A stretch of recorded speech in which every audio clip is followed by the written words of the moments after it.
Cool little thing starting off the episode. One of the opening shots shows a swing. So we first see the swing in episode 1, and now we get a little cameo from episode 100. I hope you're off to a speedy recovery. Thank you, Iruka-sensei.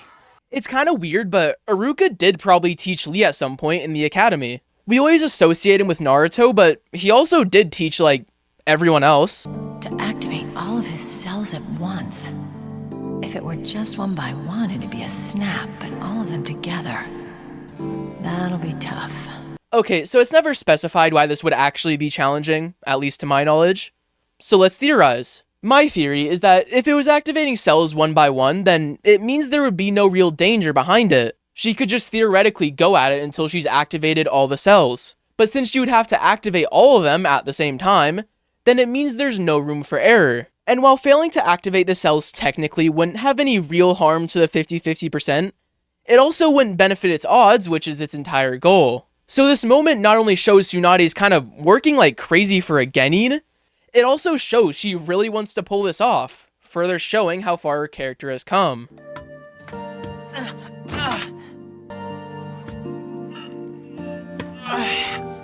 I haven't really seen anyone else mention this, but Lee's injury is pretty in line with his character. He struggles through it, just like how he struggles as a shinobi, but every time he falls, he gets back up. Something I really like about this episode is that you can tell Lee hasn't slept. This has been eating at him since Tsunade said it, and we're purposely not told how long ago that was. Also, I'm sure you all know this without me saying it, but this is where Lee's little genin intros were at. And if it wasn't already obvious, he went here because this is where he declared his dream. Something he doesn't know whether or not he'll be leaving behind. Transformation Jutsu! Okay, did the show really need to do this? Did they really need to make Lee not being able to do any jutsu kind of funny? Like, lock in. Hey, kid. Huh? You just keep chipping away at it, son. You'll make a splendid shinobi someday. Okay, but like, of course Lee fucks with Guy so much. This is their first interaction with each other, and he just spawns in and pulls this, like... Yeah, I kinda get it. I really wish I could say more about this flashback, but unfortunately, like, shit can just be sad. Lee's remembering moments leading up to where he's at and his journey as a ninja. He's forced to think about these moments, because if he doesn't go with the surgery, then these memories will be just that. Just memories. In fact, they're memories of a dream that he willingly killed. If he goes with the surgery, then currently he's not just thinking about his life as a shinobi, he's thinking about his life up to this point and how he could potentially lose it. It's such an impossible decision from him, and this episode makes sure we know that. Late again, by 17 minutes and 32 seconds. So, if he was late by 17 minutes, right? He was technically only late by like 10 minutes. Since 7 minutes late is actually when you're considered to be late. You're still following, right? Rock! Paper! I thought I'd find you here. Okay, this moment's just sick. It shows that all the flashbacks we just saw were just Lee thinking back to his time as a shinobi, looking back at those memories to see if that'll help him reach his decision. I hear you've been skipping out on your physical therapy. You know better.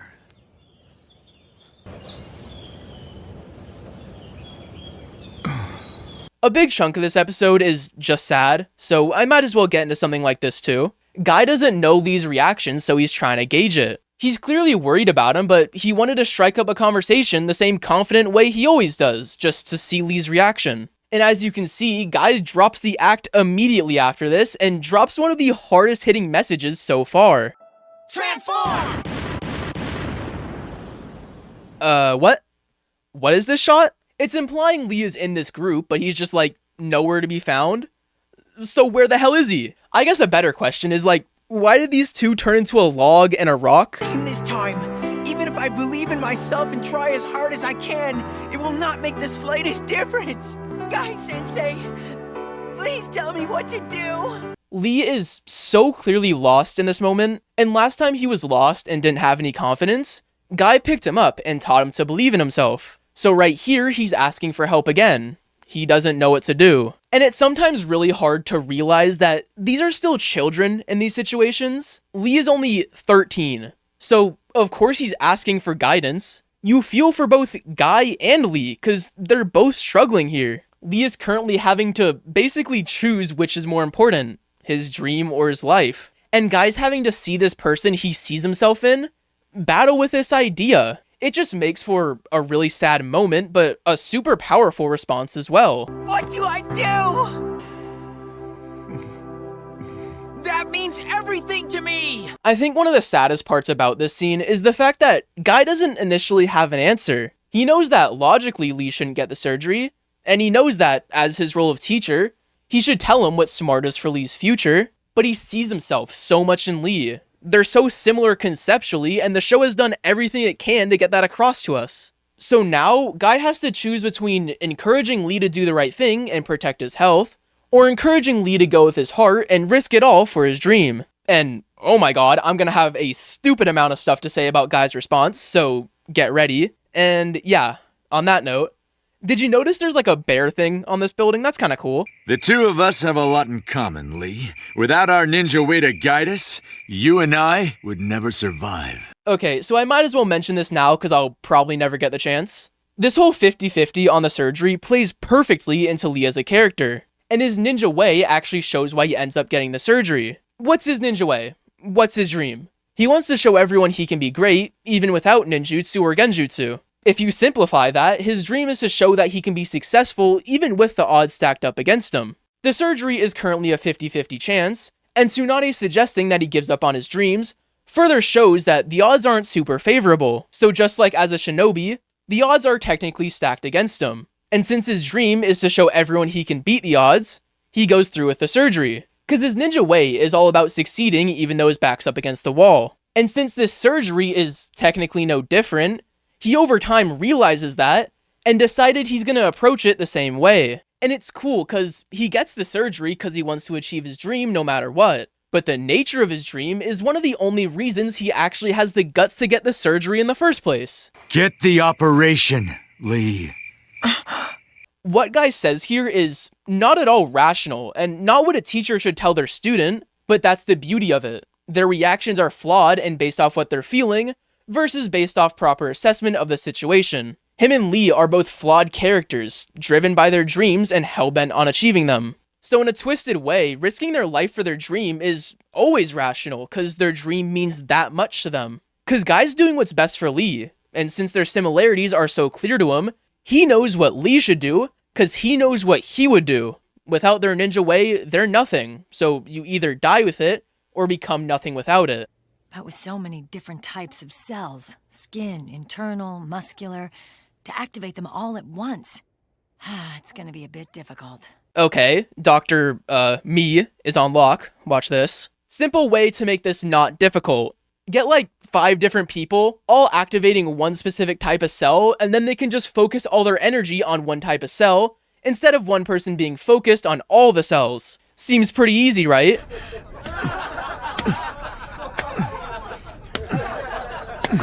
Everyone laughing at Guy here is an idiot, by the way.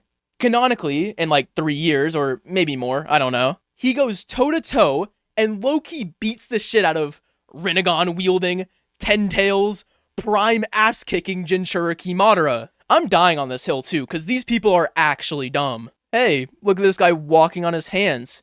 It's not like he's the strongest pure taijutsu user in the entire show, right? Right? Truth is, a ninja's self-rule is the key to victory. This is really where Guy starts to preach a message. When you boil it down, he's basically saying that if you can get up, you're stronger than the thing pushing you down. And the self-rule is basically him just adding another layer. Instead of seeing it as 500 laps of punishment for losing, I see it as the path of beating Kakashi the next time. This is where the self-rule comes into play. It's a really interesting message and is honestly delivered in an equally interesting way, so good job. I want to be like you, Sensei, and as long as I keep at it, I am sure to be a splendid ninja someday. That is a promise. This definitely helped push Guy in the direction of telling Lee to get the operation. If Lee wants to be like Guy, and Guy himself would get the surgery, then Guy should push Lee in the direction of his ambition if he has any empathy towards him, which is exactly what he does. You worked hard, Lee. There's no doubt in my mind the surgery will be a success. Okay, before we get into the scene I've been personally waiting like forever for, can we talk about the fucking music in the background? The guitar in the back is actually insane, and it drives this scene like so well. Music is important in any visual media, and I'm not saying the rest because I've said it enough, but this is the perfect example. You can put whatever iconic OST you want on this, but it's never gonna top the guitar in the background that acts as the burning passion of these two. And whoever was in charge for the music of this episode, they fucking get it. And on the 1 in 1,000, no, 1 in a million chance something should happen to go wrong, I will die right along with you. I'm gonna talk about the moment first before anything else, because I don't think it's possible to shy away from it. Lee and Guy are both emotionally flawed characters that are driven by their goal. And Guy, as Lee's mentor, is someone who does everything he can to help Lee achieve that goal. So when he sees Lee, someone he thinks of as family, so lost, he puts him back on the path that gets him closer to his goal. It's one of the most hard-hitting and one of the best sensei-student moments the show has to offer, and it shows unwavering loyalty on both sides, as Lee listens to Guy and Guy makes the promise. And overall, it's one of the best climax to an episode we've seen, cause it's not flashy, it's not big fighting, it's not all altering in the moment, but it's powerful through its dialogue and through its impact it has on the characters involved. It helps give Lee the confidence to make the decision, and it helps Lee rediscover his ninja way. And Guy saying this wasn't rational at all. There's seriously no justifying what he says here, even with context. Him making training Lee his ninja way is an emotional decision, and if Lee were to die after the surgery, Guy would feel responsible. So him saying this now becomes a promise to Lee that he's not alone in his battle. There's definitely a chance in the future you just see a whole video where I talk about this scene, cause it's seriously like that good.